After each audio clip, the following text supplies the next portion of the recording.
All right, guys, we are here with Annie and Riley, and we're going to read to you a story today.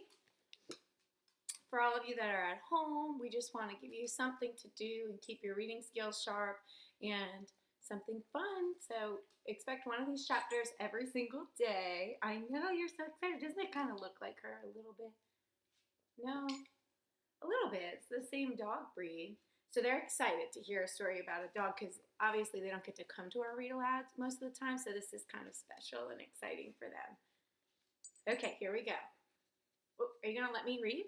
No, you just want me to pet you with my hands without reading. I don't know how that's going to work. We're going to have to read. I know. Thank you. I love you too.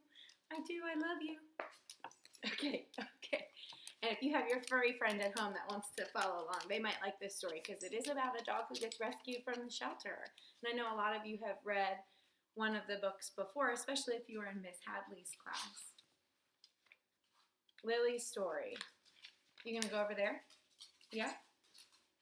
I know. They can't see you over there. Here we go. I had a mother and no sisters and too many brothers. We all lived inside a clean, warm kennel. Our kennel had 3 walls, but I couldn't see through and one that I could. The one I could see through was made of thin wires twisted together. I could glimpse what was on the other side, but I couldn't squeeze through the gaps in the wires. None of us could, though we tried. We knew there were things out there to smell and to taste and to chew. More things than we could find inside our kennel home. Above us was a high ceiling, and in the back of our pen, a soft dog bed. That was where I would sleep with my mother dog, usually with one or more brothers draped across me. You want a treat while you're listening with the kitties? Yeah? I'll take it. Okay, sit. Good girls. Annie first. Let's see if they want to see. Whew. Okay, here we go. What I saw through the wire directly across from us was another kennel just like ours, but empty. I couldn't smell and hear the dogs outside our kennels. There were dogs who barked and dogs who didn't, and strange smelling animals who were not dogs and made meowing sounds.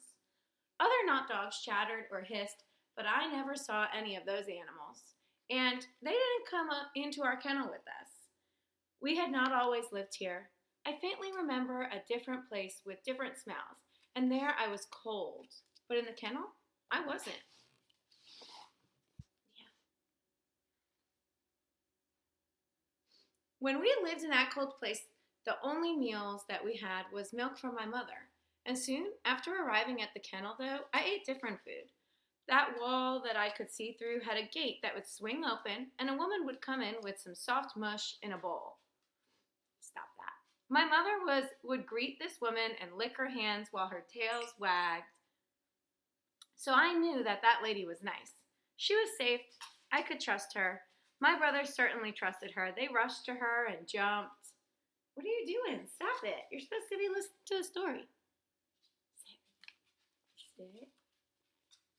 No. All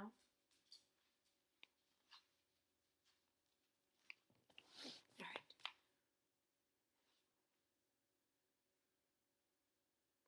My mother would greet the woman and lick her hands while her tail wagged happily, so I knew that lady was nice. She was safe, and I could trust her. My brothers certainly trusted her. They rushed to her and jumped up towards her face, and they would bite at her hair, and I usually hung back so I just wouldn't get trampled.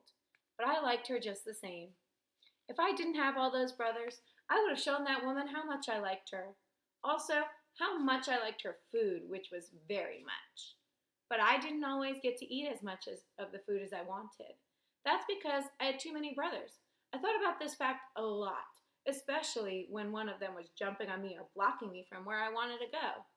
The largest brother was white with gray splotches like me. Another one was black with a tip on his tail. Ooh, Annie, you have a tip on your tail, huh? That's what they have on him. They all had soft ears and big paws and busy tails. So did I. But they were bigger than I was, a lot bigger, which seemed to lead them to believe they could just push me around. It had always been hard for me to find a place to feed on my mother's milk, because a brother or two would try to shoulder me aside. In the kennel, it was hard for me to gobble up enough meaty mush from the bowl because my brothers would always get there first, and I couldn't always shove my way in. My brothers stepped on my face when we played. They slept on top of me until I fell flat. They were louder and quicker and rougher than I was, and when we wrestled, I always ended up at the bottom of the pile. Sometimes I thought life would be easier without any brothers. So they're all a bunch of puppies in the kennel fighting over food. Right, Annie? I don't know what happened to Riley. She kind of disappeared a little bit. But they're fighting for food in the kennel. And it sounds like our puppy, the little girl, might be the runt of the litter, and that's why she's having trouble getting food. Everyone's trampling. And then also, you have to think, usually, not always, but the female puppy is smaller than the male puppies. Sometimes I thought life would be easier without any brothers. If a brother bit my tail or fell down on my head or stuck a paw in my eye, I yipped or squealed, and then my mother would come to find me. She'd pick me up by the back of my neck, and sometimes I could feel the gentle bite of my mother's teeth on the nape of my neck before my mother was even there. Feel her warm breath. It was all in my imagination. My mother would carry me to the back of our kennel, where our bed was made of soft pillows on the floor, and there she would lie down with me, her body usually curled into a circle with me at the center. I loved lying with my mother. She was a good girl. Just like me, I could smell it. We were the only two girls in our kennel. I thought that was why she loved me the best. At least, I hope she did. Sometimes when I was curled up with my mother, I watched people walk by our kennel. That was pretty much all there was to see unless I wanted to look at my brothers. And most of the people would stride busily past, going in one direction or the other. But one day, the woman who brought us food stepped and stopped at our kennel. I picked up my head with interest because she had other people with her. Smaller people who moved more quickly and a bit more clumsy than she did. Young humans. Children. You want to see the kids? Yeah. My nose twitched and I could smell two boys and a girl. The boys were bigger and the girls was the smallest, just like my family. I glanced over at my brothers. They weren't paying any attention. So as usual, they were piled up in a heap by the wall of the kennel.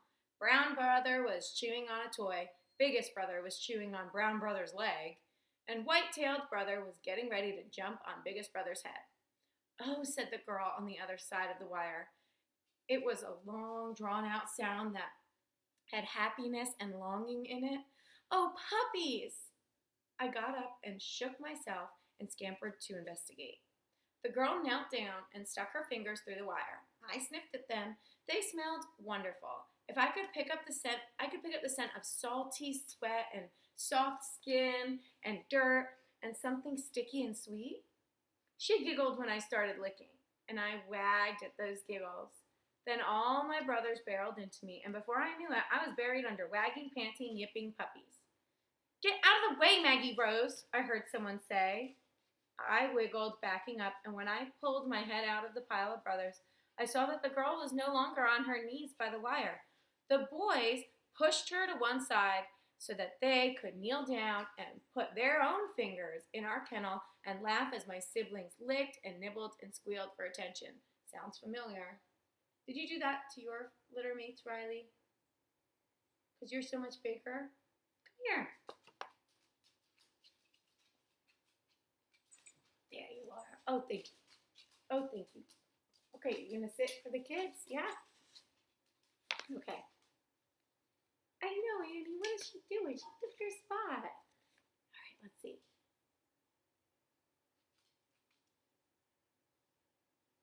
I was pretty sure that that girl was the sister and that the bigger boys were her brothers. I could tell by their scents.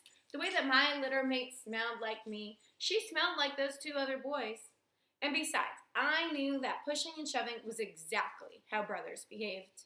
They all had the same brown hair, but the girls curled at the bottom of her shoulders, and the boys both had hair that ended close by their heads.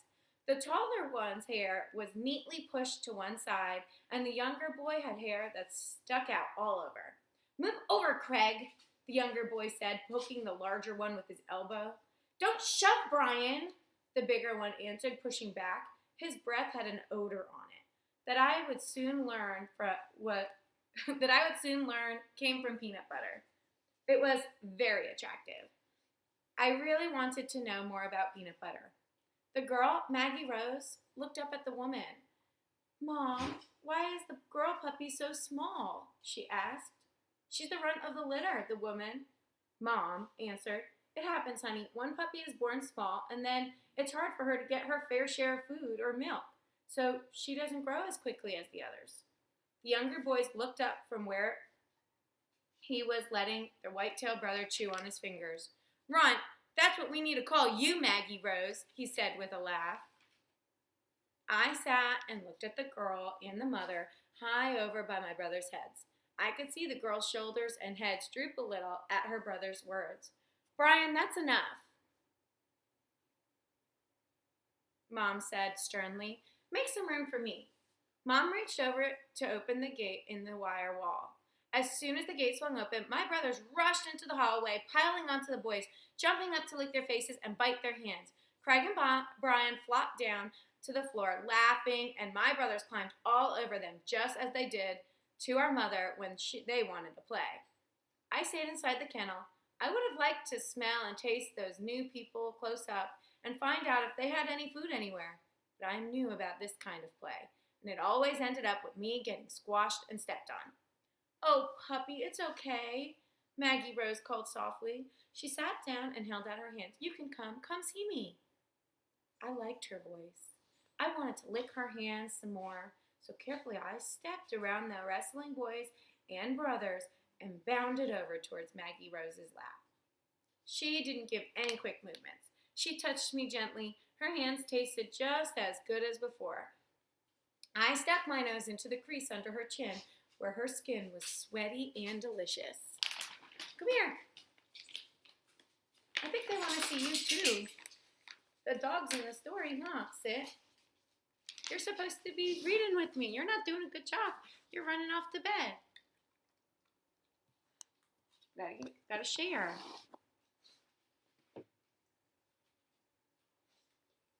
There you go.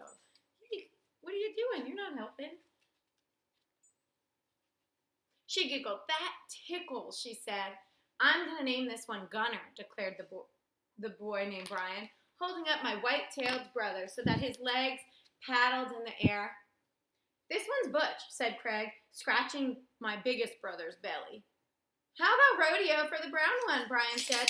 No way, Zeb. His name should be Zeb. I'm going to name this one Lily, Maggie Rose said. She put an arm around me and I curled up into a ball in her lap. It felt so cozy, like sleeping with my mother. No way, Craig said. How about Katie? How come I don't get to name the puppy? The girl Maggie Rose complained. Because you're a runt, Brian hooted. I'm not going to ask you again, Brian, Mom warned. Maggie Rose, of course you can name the puppy if you want. Then I'm naming her Lily, Maggie Rose said. Stupid name, Craig muttered. That wasn't nice, was it? No, it wasn't nice. I know. Come on.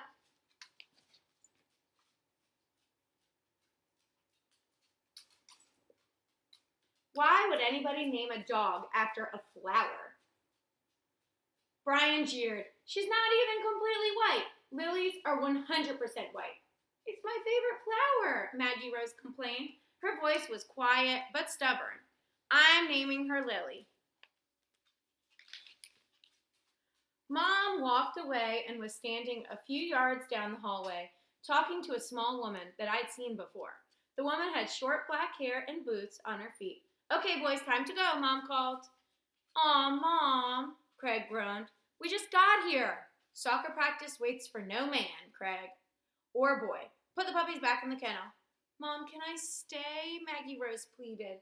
I don't want to go to soccer practice. They might get confused and use you as a ball, runt, Brian teased. He kept his voice low, and I don't think that Mom could hear him. Mom and the tall woman talked some more. It's fine, I'll keep an eye on her, the tall woman agreed. All right, Maggie Rose, you can stay, Mom called over. Amelia's in charge. Help out and do what she tells you. Maggie Rose grinned. She hugged me close to her face, which gave me the chance to push my head into her brown hair and sniff up the scents that were hiding in it. The human brothers left, and my dog brothers charged over to Maggie Rose, climbing into her lap and lapping at her face.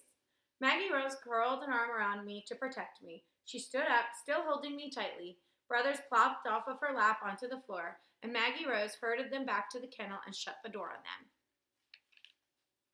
They yipped and barked, but their paws up on the door, and my mother was still lying at the back of the kennel, picked up her head and watched alertly, but made no movements.